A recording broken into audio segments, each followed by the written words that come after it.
Mesdames et messieurs, bonjour, comment allez-vous? Bienvenue sur ma petite vidéo à contre-jour parce que je suis un peu là. J'étais sur un site de volières ou d'oiseaux. Et comme je découvre un peu le monde de ce qui s'appelle la reproduction, ici on a le beau mâle à gauche, celui-là, vous voyez, qui est ici. Oh, comme il est beau, mais il est en pleine mue. Et le problème, c'est que moi, je ne savais pas que de reproduire un oiseau en pleine mue, c'était un peu véritablement fatigant pour l'oiseau. Et donc là, la femelle qui est très gentille, pour dire qu'elle a l'air très calme, et le mâle qui est en pleine mue, vous voyez. Donc j'ai enlevé le sorgho, parce que là, il y avait le sorgho, là, je ne sais plus où je l'ai, donc bah, je l'ai enlevé. Et donc, il n'y a plus ici autre chose que le mâle qui, lui, du coup, va finir à être mis un peu en séparation, comme j'ai compris que ça dure un mois ou deux jusqu'à ce que ses couleurs nouvelles soient là. Et donc, je vais le mettre avec sûrement les canaris, petits canaris. Et la femelle, je vais la mettre avec les petits qui sont les perruches Catherine, qui sont justement là, qui sont en train de se faire des petits câlinous. J'espère que ça va pas les déranger si eux doivent se reproduire, parce que je ne sais pas quand est-ce qu'ils vont commencer. Alors, bon, ceci étant cela, on va pas trop les déranger, voilà, ils sont un peu là, la femelle, elle fait donc son petit câlin, ici nous avons notre petite perruche, voyez-vous, c'est très beau pour dire que tout le monde est un peu dans l'ambiance de l'harmonie animalière. Donc là, ici se trouvent les petits canaris qui vont accueillir ma petite diamant gold. Oui, je vais mettre la petite diamant gold avec eux. Parce qu'elle se comprend bien. Bon, pour dire, normalement, elle ne doit pas se reproduire, mais si d'aventure elle voudrait se reproduire, on se serait quand même un peu bizarroïde, quoi. Moi, je pense pas qu'elle va faire ça, hein, mais... Vous voyez, des fois là, c'est bon, regardez, les becs crochus entre eux, ça y est, elle se dit que tout va bien. Bon, ils sont un peu heureux, hein, mais les petits oiseaux, là, donc tout va, vous voyez.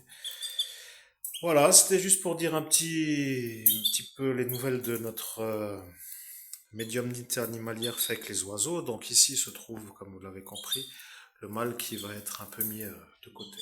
Parce que la mue étant un peu commencée déjà depuis environ, je pense, une semaine, oui, ça maximum une semaine. Donc j'en ai pour 2 mois maxi, voire un mois dès que ça sera fini. Je sais que là, je pourrai les mettre ensemble pour la reproduction. D'ici là, j'espère que si je mets, et là je dois me renseigner, qui c'est, qui pourrait me donner la réponse, je vais aller voir sur un forum, et donc qui va me donner la réponse, peut-être déjà ceux qui m'ont dit, et donc j'espère qu'en mettant la petite ou le mâle dans une petite cage comme ici, vous voyez, donc où est-elle?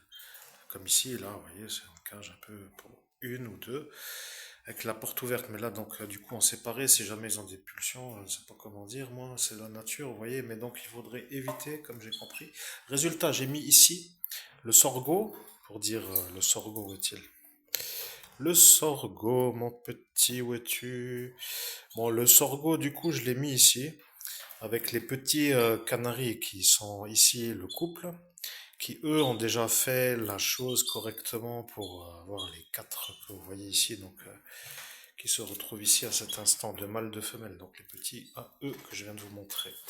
Ici le petit câlinage et ici la prochaine étape de vous mettre un peu en séparé. À très bientôt, c'est cool de vous voir les petits oiseaux et donc je vous dis aussi chers amis publics, à très bientôt pour des nouveautés, pour dire des nouvelles par rapport à ma manière de conduire ces petits jusqu'à une reproduction. Parce que je veux que ces petits diamants de Gould se reproduisent et je veux que ça s'agrandisse. Et je sais qu'ils vont y arriver parce qu'ils sont quand même assez faits l'un pour l'autre. Je ne suis pas un oiseau, mais disons que quand on en a deux, un mâle et une femelle, et que déjà lui a fait une sorte de parade avec un certain mouvement il y a quelque temps, et là je les ai séparés sur le vif parce que je sentais arriver que c'était trop tôt, j'avais un doute, je pensais qu'ils étaient trop jeunes, pas que ça fasse comme les canaris un problème pour dire que ça peut mettre la vie de la femelle en danger, on ne sait jamais, vous voyez, comme par exemple pour les canaris, les perruches Catherine plutôt. Alors, voilà, tout va bien, vous voyez, je suis très content, j'ai tout ce qu'il faut pour l'instant, il n'y a rien d'autre à dire, vous voyez, donc la petite perruche ondulée qui se comprend très bien. Oui, elle se comprend très bien. Dès que j'arrive avec mon doigt, elle n'a pas peur. Vous voyez, elle est un peu pas très dérangée, mais elle me fait toujours des beaux gros becco comme on dit, et des fois pas trop. Donc voilà, je lui fais un petit coucou comme ça, et c'est pas l'heure. Ok. Bon, à très bientôt, mesdames et messieurs, pour une prochaine vidéo.